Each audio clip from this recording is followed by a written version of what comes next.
বিশ্বের সবচেয়ে লম্বা কলা এক হাতেও ধরে রাখা যায় না, কারণ এটি প্রায় 2 ফুট লম্বা। স্বাভাবিক কলার সঙ্গে তুলনা করলে এটি যেন একেবারে দৈত্য। তবে আরেকটি অবাক করার বিষয় হলো, এই কলা শুধু দীর্ঘ নয়, বাজারে এর মূল্য অসাধারণ। সাধারণ কলা 6 থেকে 8 ইঞ্চি লম্বা হয়ে থাকে, তবে এই বিশেষ প্রজাতির কলা প্রায় 2 ফুট লম্বা হয়ে থাকে। এই কলার নাম রিনো হর্ন ব্যানানা বা আফ্রিকান রিনো হর্ন।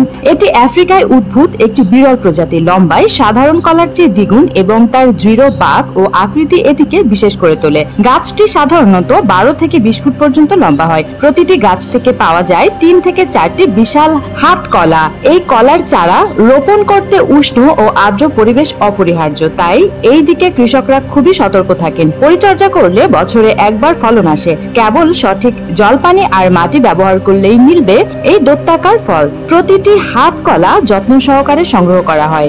দাগ বা চট তৈরি হলে বাজার মূল্য কমে যায়, তাই কৃষকরা অত্যন্ত সতর্ক। এই বিরল কলার বাজার মূল্য সাধারণ কলার চেয়ে অনেক বেশি। প্রতি কেজি বিক্রি হতে পারে $10 থেকে $15, যা একটি বিরাট পরিমাণ টাকার অঙ্ক। একটি চারা কিনতে খরচ হয় $40 থেকে $80। তবে একটি কলা গাছ থেকে যে পরিমাণ কলা পাওয়া যায় তা বিবেচনা করলে এটি একটি লাভজনক উদ্যোগ। তাই এটি বর্তমানে কৃষকদের অর্থনৈতিক উন্নতির জন্য একটি ভালো উদ্যোগ হতে পারে। এই কলা কেবল কৃষকদের জন্যই নয়, পর্যটকদের জন্য আকর্ষণ। বিদেশি দর্শনার্থীরা এই কলা কিনে তার ভিডিও আকার ধারণ করে নিজেদের সোশ্যাল মিডিয়াতে পোস্ট করে থাকেন। বিশাল দৈর্ঘ্যের কলা দেখে সবাই অবাক হয়ে যান। চিন্তা করুন, 2 ফুট লম্বা কলা হাতে ধরে ধীরে ধীরে গাছ থেকে তুলে নিলেন। একেবারে প্রাকৃতিক বিস্ময়। এভাবেই চাষ হয় বিশ্বের সবচেয়ে লম্বা কলা এবং কৃষকরা উপার্জন করে এক বিশাল পরিমাণ অর্থ।